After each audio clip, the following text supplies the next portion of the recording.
Halo, selamat pagi pemirsa, apa kabar Anda hari ini? Senang sekali kami dapat menjumpai Anda dalam Berita Papua.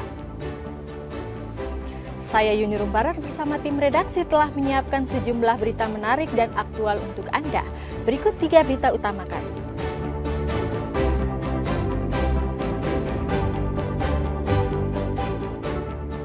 Sedang membangun kios, seorang warga di Kabupaten Yahukimo tewas dibacok orang tak dikenal.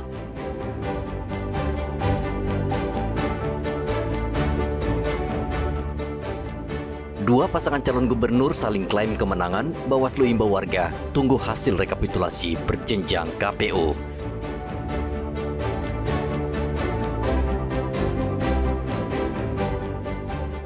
Jelang hari kemerdekaan, polisi di Kabupaten Merauke rutin melakukan razia miras oplosan.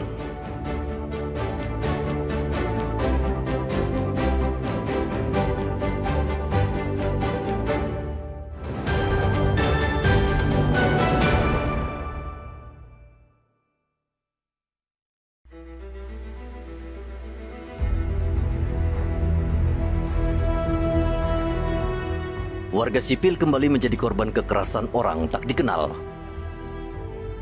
Yohanes Etamoy tewas pada hari Rabu setelah dianiaya orang tak dikenal di kawasan Kalimerah, Kabupaten Yahukimo, Papua Pegunungan. Satgas Penegakan Hukum Operasi Damai Kartens bersama Polres Yahukimo saat ini tengah memburu sekelompok orang yang identitasnya belum jelas. Menurut Kasatgas Humas Damai Kartens Kombes Pol Yusuf Sutejo, penganiayaan terjadi saat korban tengah membangun kios. Tiba-tiba sekelompok orang datang dan menyerangnya. Korban mengalami sejumlah luka senjata tajam di bagian leher, wajah, lengan kanan, hingga jari tangan. Warga pendatang bernama Yohanes Entamoy, usia 39 tahun, tukang kayu asal Ambon, telah menjadi korban pembacokan di leher berujung pada kematian. Satu saksi selamat, Gabrielis Filivarius Ratu, berhasil melarikan diri setelah sempat diserang oleh pelaku yang membawa parang dan panah. Saksi menyebut ada 2 orang tak dikenal yang melakukan aksi tersebut dengan posisi siaga dan memang niat untuk menyerang. Personil Satgas Operasi Damai Kartens segera merespon ke TKP, mengevakuasi korban ke Rumah Sakit Umum DKI dan melaksanakan patroli taktis di sekitar lokasi kejadian. Penyelidikan lebih lanjut tengah dilakukan untuk mengungkap identitas pelaku dan motif di balik serangan ini. Jenazah Yohanes Entamoy sudah dimakamkan pada hari Kamis di Pemakaman Umum Kilo 6, Kabupaten Yahukimo. Dalam 2 hari terakhir terjadi 2 kali serangan terhadap warga pendatang di distrik DKI. Hingga kini polisi belum bisa menyimpulkan siapa pelakunya dan dari kelompok mana. Hendra melaporkan dari Yahukimo, Papua Pegunungan.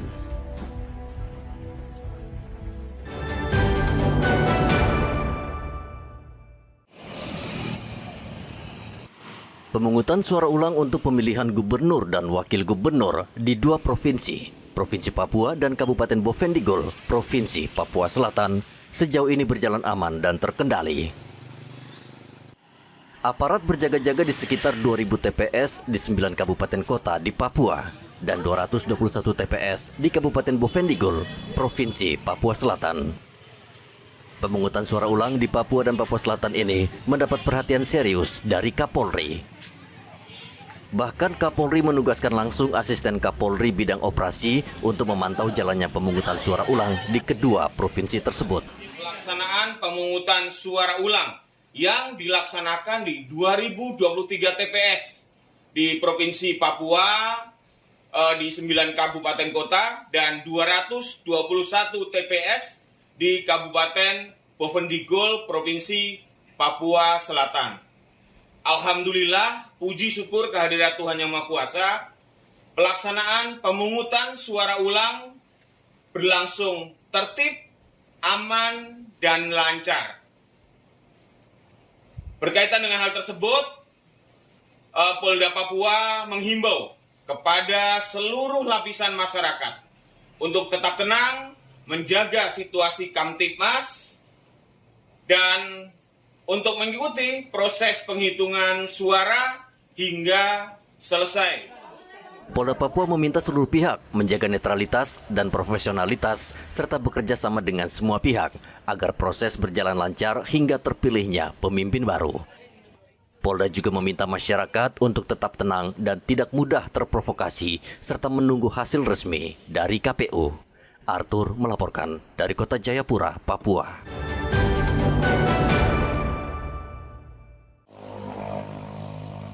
Hingga Kamis kemarin, proses rekapitulasi suara di tingkat distrik atau kecamatan masih berlangsung.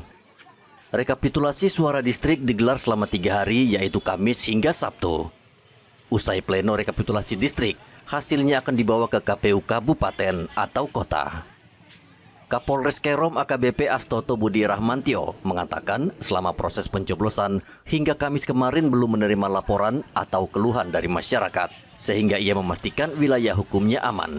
Kita ini sekarang ini ada 3 TPS, dan ini kategorinya masuk TPS yang tingkat kerawanannya baik, jadi tidak ada kerawanan, dalam tanda kutip aman ya. Di sini kita menempatkan ada 2 personil yang bertanggung jawab di 3 TPS tersebut, dan tentunya kami tidak sendiri, dibantu dari pihak-pihak lain. Kami berkolaborasi, ada Linmas, ada dari unsur TNI. Kerom sampai dengan saat ini tidak ada. Sehingga yang distrik terjauh seperti distrik Towe dan Tesnat, proses pemungutan berjalan dengan baik. Sampai kampung yang terjauh, kita masih dari jam 10 pagi di Kampung Milki, itu TPS terjauh, itu sudah melaksanakan pencoblosan. Perbatasan TPS Kodro dan juga TPS Banda, Sumur Rapi, Catakra, semua berjalan dengan baik. Sementara itu, warga di Kabupaten Kerom berharap pemimpin yang nanti terpilih mampu memajukan Papua menjadi lebih baik. Tadi saya datang ke sini jam 9:30 di TPS 02 untuk mensuarakan aspirasi saya calon gubernur dan wakil gubernur Provinsi Papua di Kampung Yamua, Distrik Aceh Barat, Kabupaten Kerom. Sebanyak 52.900 pemilih menyalurkan hak suara di 141 TPS di Kabupaten Kerom. KPU Papua memberikan waktu 10 hari kepada PPD dan KPU Kabupaten Kota menyelesaikan rekapitulasi. Arthur melaporkan dari Kerom, Papua.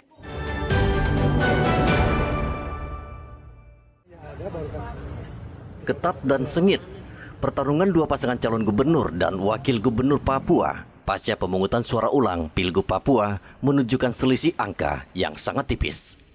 Kedua kubu sama-sama mengklaim unggul berdasarkan data quick count masing-masing. Pasangan calon nomor urut 1, Ben-Hur Tomimano dan Konstan Karma, mengklaim menang di PSU Papua karena melihat hasil hitung cepat yang dirilis lembaga survei Poltreking Indonesia.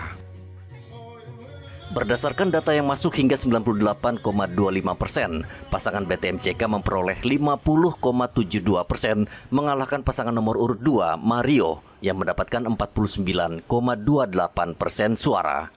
Menanggapi hasil itu, tim pemenangan BTMCK mengucapkan terima kasih kepada masyarakat Papua dan mengapresiasi penyelenggara pemilu yang telah melaksanakan PSU dengan aman dan tertib.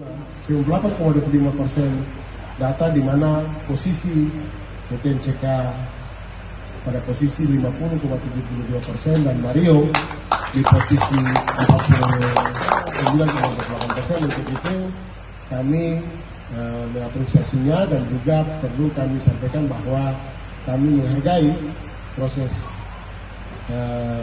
quick count yang dilakukan oleh Poltreking, tapi ini adalah bagian daripada proses menuju kepada rekapitulasi real atau rekapitulasi di tingkat berikut atau tingkat PPD dan seterusnya. Kami yakin data yang dihasilkan adalah data ilmiah yang bisa dipertanggungjawabkan, dan sebagai bagian daripada proses, kami yakin ini menjadi suatu gambaran umum bagi proses-proses selanjutnya. Tim BTMCK juga menyebutkan bahwa quick count internal mereka menunjukkan hasil yang tak jauh berbeda dengan selisih margin yang hampir identik dengan Poltreking. Saat ini, seluruh data dari kabupaten kota tengah direkap di kamar hitung internal tim BTMCK.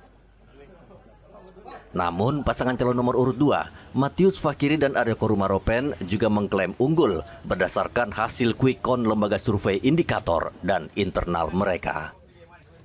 Pelaksana tugas Ketua DPD Partai Golkar Papua, Ahmad Doli Kurnia Tanjung, menyatakan data dari 229 TPS sampel di 9 kabupaten kota menunjukkan pasangan Mario memperoleh 52,52% suara, sedangkan pasangan nomor urut 1 meraih 47,48%. Pelaksana tugas Ketua DPD Partai Golkar Papua meminta seluruh pendukung paslon nomor urut 2 mengawal rekapan suara di tingkat distrik dan kabupaten. Matius D. Fakhiri dan Aryo Korumaropen sudah unggul sekitar 52% di dalam hitung cepat quick count kita, baik yang dikeluarkan oleh tim kita dan juga oleh lembaga-lembaga survei seperti indikator.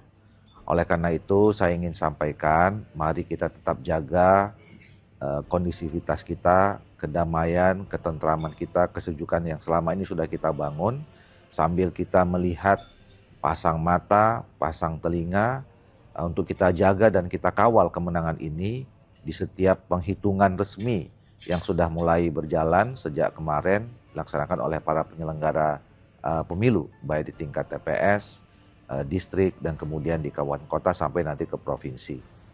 Selain quick count, proses rekapitulasi berjenjang dari TPS hingga provinsi saat ini tengah berlangsung. Kedua tim juga mengaku akan menghormati hasil resmi KPU Papua. Namun ketatnya selisih angka menunjukkan bahwa kontestasi politik di bumi Cendrawasih masih akan berlangsung dinamis. Rian Tonai melaporkan dari Kota Jayapura, Papua.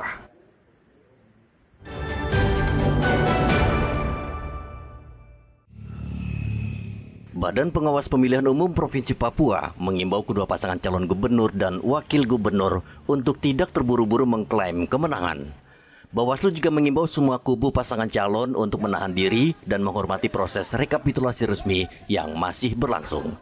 Komisioner Bawaslu Papua, Yofrey Piryamta Kebelen, mengatakan saat ini KPU sedang melakukan rekapitulasi berjenjang dari tingkat TPS, PPD, hingga kabupaten dan provinsi. Meminta untuk kita tetap mengikuti proses yang ada karena ini baru dari tingkat TPS, karena kemudian nanti ada rekapitulasi tingkat distrik dan kabupaten sampai dengan provinsi. Tetap saja kemudian apapun yang disampaikan, misalnya lembaga survei dan sebagainya, itu kan menjadi tentu saja itu atas dasar juga hasil pengumpulan data mereka di masing-masing lembaga. Kalau kami Bawaslu tentu saja kita mengikuti proses tahapan yang ada sehingga kemudian sampai dengan pada tahapan terakhir di tingkat provinsi baru kita bisa dapat melihat ataupun memastikan hasil akhir dari pemungutan suara pada 6 Agustus itu. Di tengah dinamika politik yang kian memanas, beredar pula hasil hitungan cepat dari sejumlah lembaga survei. Meski begitu, Bawaslu menegaskan hasil survei bukan patokan resmi dan kemenangan hanya ditentukan melalui penetapan KPU. Bawaslu Papua juga mengajak seluruh elemen masyarakat agar menjaga situasi tetap kondusif dan tidak terprovokasi informasi yang belum terverifikasi secara resmi. Hendra melaporkan dari Kota Jayapura, Papua.